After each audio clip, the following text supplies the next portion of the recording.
Hey guys, welcome back to my channel. Today's video is part of mine and Jessica from the Waldock Way's monthly homeschool show and tell collaboration. This is always such a fun video to film, and I love going through the playlist. So if you're new around here, the way this works is once a month, Jessica and I share a theme for the next month's video, and anybody who is interested and has a YouTube channel and homeschools is more than welcome. If anything, they're encouraged to join the playlist by sharing a video on that topic that month.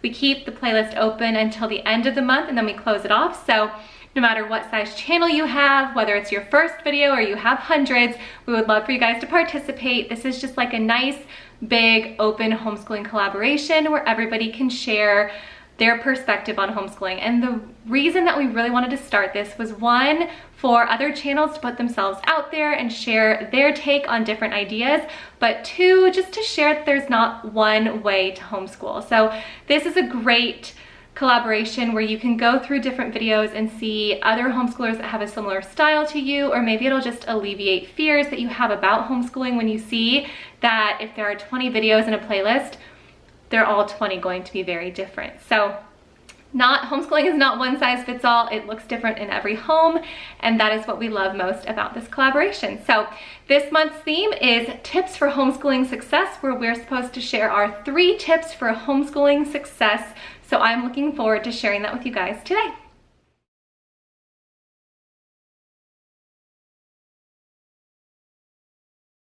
So like I said, the theme of this week's collaboration, or this month's collaboration, is tips for homeschooling success. And the direction that I've chosen to go with this collab, because of the time of year that it is right now, where we're all kind of in those February mid-homeschool year blues, we want to like take it all and throw it away. We see we're not close to the middle of the school year in our curriculum. Are we going to finish on time? Maybe the curriculum's not working. Let's throw it away, start over. This is also a time of year where I start making purchases for next year, so I'm not buying it all at one point in time. And so I want to talk about my 3 tips for homeschooling success as it relates to curriculum choices. And I think one thing that I can confidently say as we finish up our 10th year of homeschooling right now is that every year I see a different trend, a bright and shiny new curriculum that people think is going to be the answer to not only their homeschool problems, but also, you know, the homeschooling community worldwide issues. Everyone thinks that, you know, there's going to be one bright and shiny curriculum that's going to be one size fits all. And I think we all know that that's not true, because homeschooling is unique to every home. But nevertheless, it is always tempting when we see something new, fun, bright, and shiny. And so I want to talk about how I choose our curriculum and avoid falling into the pattern of just following the annual trends. I think one thing that I've noticed about that is that typically when there is not peace in my own homeschool, it oftentimes has nothing to do with the curriculum. And so changing something out in the middle of the school year, or chucking something and starting fresh at the beginning of a new school year, that just adds another layer to the lack of peace or the frustration in a homeschool, because now there's still that main issue, which in our home is typically either follow through on my part or our routine is off. And now I've added a new curriculum to that. So it really is my heart to share with you guys today how I choose curriculum and how that has helped us maintain longevity in our homeschooling journey. So every year you're selecting new curriculum. Maybe you have somebody going into middle school and you're trying to do something brand new, or you've never come across middle school subjects, and so you're selecting something new for the first time. Or maybe you're at the end of your school year and you're reviewing what you're using and just deciding if you're going to use it again the next year.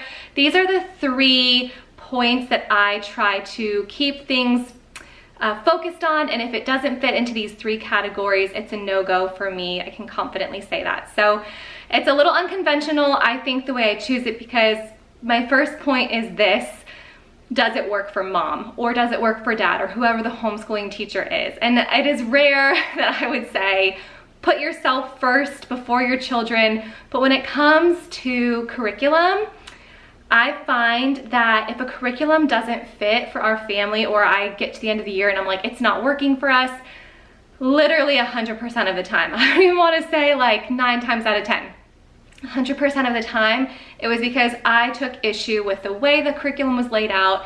It caused me to just not have the follow through.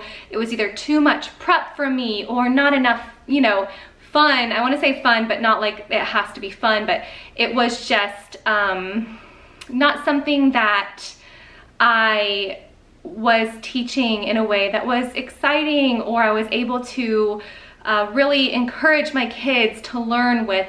Typically, the curriculum issue then doesn't lie with my children or their lack of interest in a curriculum. It lies with me and my inability to follow through. Most often it's because I just don't have, I'm not putting in the effort, but a lot of time that's because it is just dull to me as a teacher, or complicated for me to teach, or it's just a little too much for me to prep. And so point number one is, does it work for mom? So under the umbrella of that point, I would say, you know, personally, I like curriculum that is self-explanatory, or it's explained well enough that I'm not having to get online and figure out, you know, additional resources or seek out help in order to teach the curriculum. I need it to not be too much as far as prep time, because we typically don't use the same curriculum company for every subject. And so I'm always learning different styles of writing and teaching in the teacher's manuals.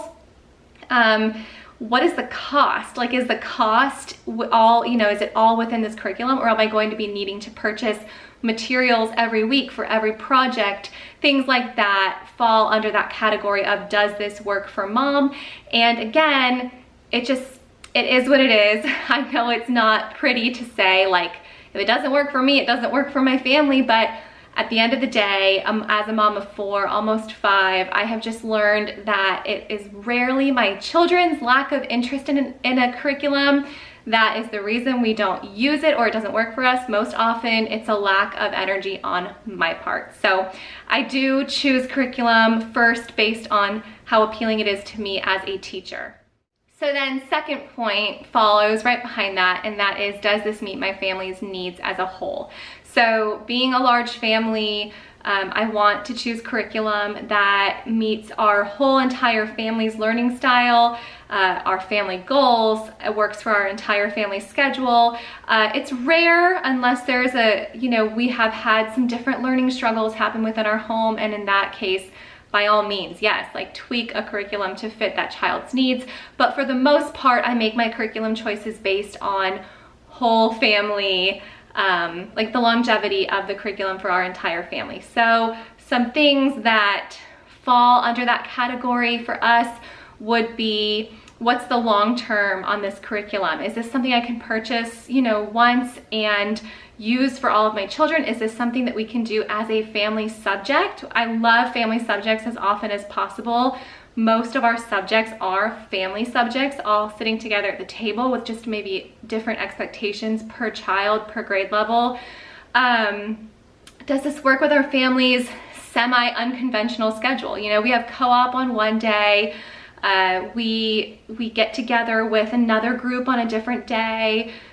We don't have a 5-day school week. We don't have a typical 36-week school year. We school year round. Like, a lot of curriculum is built around 25 minutes per day, Monday through Friday. If it doesn't fit into that, it's not going to work. And so for us, that just doesn't work right off the bat. I know it's not going to be a curriculum that works for our family. What's the long term on this?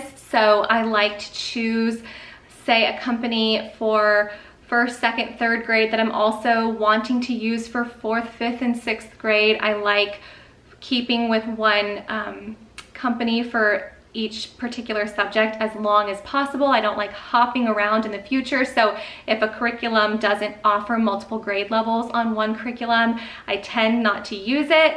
I like to become familiar with things. My children become familiar with things. They become familiar with the expectations and even things like the font and the illustrations and the format of different curriculums. So I like to choose curriculum that's based on like the long-term outlook. And one thing I'll say to that is, there are a lot of options online as far as seeing samples, getting your hands on, I recently mentioned in a video free trials. getting online and seeing samples, maybe borrowing from friends and trying a few lessons. You're never wasting time when you're trying lessons. Your kids are still learning, even if it's a curriculum that you choose, or that you decide doesn't work for your family. It's not wasted time. So getting your hands on it, deciding for yourself, seeing if it works for your family, figuring out what your family's needs are when it comes to choosing curriculum. Like I said, I just named a few. It's the long-term outlook, it's family subjects, it's does it fit in our unconventional schedule, etc. Those are the things that I hold to as far as that goes, and getting your hands on samples or trying it for yourself. What I'll say to this, which is always my downfall in the past and what caused me to not confidently make decisions, was after deciding I liked a curriculum, I would start asking opinions from other friends, from online forums, watching YouTube videos, and I would not only seek out like the reasons people love it, but I would look for the problems with it. And the problem with that is that you are the only one who knows best for your family. And so if somebody says like, oh, I don't like this, it's boring, or the lessons were too long, or it was too much for me, that's not a fair assessment of a curriculum, because that's somebody's opinion versus somebody saying this is factually incorrect, or there were big gaps in or glitches. Like that would be a more appropriate assessment of a curriculum if you were seeking out someone else's advice as far as that goes. But when it's just a bunch of opinion pieces, which it mostly is online, I'd say avoid looking for curriculum that way or for reviews of curriculum that way, and instead, whenever possible, getting your hands on it for yourself, looking through it, trying sample lessons with your family, but then also, like I mentioned, looking at the long term. So don't just get your hands on the grade level that your children are at right now, but get the next few grade level samples. Like look online, see if you can view samples, see if you can see flip throughs, and see if this is a curriculum that not only you like for 4th grade, but if it's one that you think you'll use for 5th, 6th, and 7th grade, and you can kind of see where the what the trajectory is with that curriculum, where the curriculum's going, and if that's something you feel like fits with your family's learning style or your desire for your family. And then the third point that I look at when I'm choosing a curriculum is whether or not I align with a company's values or objectives. So the way that I view curriculum is as an assistant to my ministry to my family. So I don't have to make compromises because I don't serve the curriculum serves my family and me as a teacher. And so I don't want to use a company that I feel like I'm going to constantly have to go through with a fine-tooth comb. I try, if I can, to get my hands on book lists. I follow companies on social media. I do research on the foundations of a company. If it's a faith-based company, does this align with, our family's theology? Because I want to be able to trust a curriculum and not be concerned and looking for a problem around every corner. And so I like to build a relationship with these companies. I like to know that they are trustworthy. Something can always come up. For example, I was on social media once and a company posted an Instagram story that had nothing to do with their curriculum whatsoever. It was just a straight up opinion piece. And unfortunately, it was something that I completely disagreed with as far as discipline as a parent, like disciplining your children. And I was just like, whoa, where did that come from? What does that have to do with science? I don't remember what brand it even was. It was a few years ago. And I was like so disheartened because all of a sudden it planted some doubt in my mind about my trust in this company. And all of a sudden, I was glad that I followed them online. So I make decisions based on building a relationship with companies on social media, reading about them, keeping up with their newsletters, sign up for their newsletters, keep up with things like that, because you shouldn't have to compromise when it comes to what you're bringing into your home to help minister to your family, to help lead your children. And you also shouldn't have to put in a ton of effort constantly looking for something that might go wrong or that you might disagree with. So I do like to build a relationship with companies. I like to know what their core values are. If they're not a faith-based company, I like to know what their long-term objectives are or what their view is on education. I like to know what the long-term is as far as, is this a company that wants complete independence in high school, or is this still going to be a family subject in high school? So I like to look at the long-term objectives of a company. I like to look at their core values. I keep up with things like newsletters and social media just because that helps me build trust in a company and then confidently use them in my home. So those are the 3 ways that I make decisions as far as curriculum goes. Does it work for mom? Am I going to actually follow through with this curriculum? Does this fit my family's needs, whether that's an unconventional schedule or family style learning, or does this follow the methods we like to use? And third, do I trust this company? Do I align with their core values and objectives? So there's so much more I could say about making curriculum choices, but I am gonna try to limit it to 3 because that's what we said for this collaboration. I hope this was helpful, and just a word of advice and encouragement. Remember that you are the one who knows your family best. Decisions as far as curriculum shouldn't be something that's so overwhelming that it makes you question your ability to homeschool. Have full confidence in yourself as the parent or grandparent of your children, and enjoy the journey. It's something that should be enjoyed. It's not something that we should be so anxious about that we are constantly questioning ourselves and repurchasing things and trying to find a perfect fit. So those are my top 3 tips for homeschooling success as far as choosing curriculum. If this video is helpful, give it a thumbs up. Let me know in the comments down below how you choose curriculum, what kind of points you use to choose curriculum for your family, and make sure you check out the playlist down below for other people's tips for homeschooling success. Bye guys.